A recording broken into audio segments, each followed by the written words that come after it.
All right, guys, so we're going to go over now the basics of composition. So when we're talking about composition in photography, guys, like composition simply is basically how you take all the elements that are right in front of you and how do you put it together to make an image. That is the simplest way to understand it. Now, it might seem really straightforward, right? But composition takes intentionality, sometimes a little bit of luck too, right? I'll admit that. But it really takes actively thinking about what is in front of you, the light that you have, the shapes of things, the details. Maybe there's a story going on. How you combine or take one of these specific things to create an image or a series of images and make them compelling and make them visually interesting and give your viewers something to look at rather than something to just scroll by. Does that make sense? Right. So I'm going to go over a couple of different ideas of composition that I think you guys are going to be really going to be able to use for this class, and it's going to really help elevate your photography as you get more familiar with each of them. Now, the first thing I'm going to talk about is the rule of thirds, right? The rule of thirds is classic, it is timeless, it is easy, it is simple, right? And why I say that is because, well, if you have your iPhone, right? It's my girlfriend. If you have your iPhone, right, in your camera settings, you should have what's called a grid display. Now, if you don't have your grid display turned on at this point, you should probably turn on your grid display, right? Because what you're going to notice is it's going to be a lot similar to this image here on the right, where the grids are going to be two perpendicular lines here and two perpendicular lines across the middle, and they're going to intersect at 4 different points. And if you hypothetically put your subject on one of those 4 points, it is going to make your image more interesting. It is going to make it a little bit more compelling. Why? Scientifically, I don't know the exact reasoning why.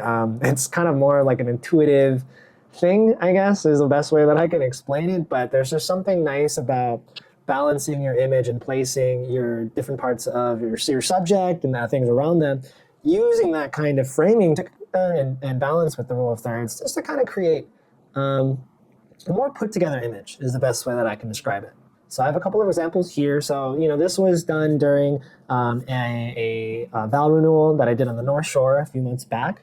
Now, if we think about this first image on the top left, it is a pretty wide image, right? We have a lot of things going on here, right? But if we think about where everything is placed, we have the main subject, which is mom and dad getting remarried right here. They're intersecting on this line right here. Now, if we follow this line over here, it comes back to our friends and family here. We also have a really nice shadow line that takes us back through this bottom part, which takes us right to this gentleman here, who also happens to be intersecting with this line, right? And then if we kind of follow up here, we think about this line here going straight across. We have a nice balance going across the clouds. And then this is a nice section of clouds. This is a nice section. This is a nice section. Now you're starting to see how I'm paying attention to each of those different boxes and how I use them to put together my image.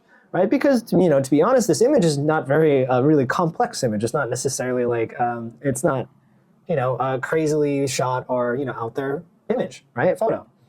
But just by how I'm using the rule of thirds, I'm intentionally putting them in a spot that fits within my image, that feels right, that doesn't feel out of place, and doesn't make my viewer kind of question or feel like, well, that was kind of weird. That doesn't look good. Things like that, right?